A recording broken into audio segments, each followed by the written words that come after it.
Сегодня Юнусбек Евкуров провел заседание Инвестсовета при главе Ингушетии. Обсудили состояние и развитие конкурентной среды на рынках товаров, работы и услуг республики по итогам 2017 года. Ход реализации соглашений, подписанных на инвестиционных форумах в Сочи.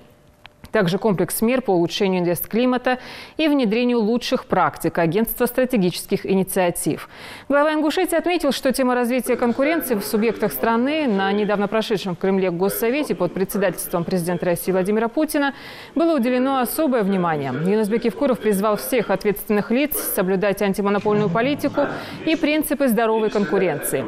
Юнусбек Евкуров поручил правительству Ингушетии провести ревизию нормативно-правовой базы системы одного окна для инвесторов для упрощения процедуры оформления, а также выстроить порядок контрольного сопровождения каждого инвестиционного проекта для устранения несовершенств подготовки предложений предпринимателями и защиты интересов государства.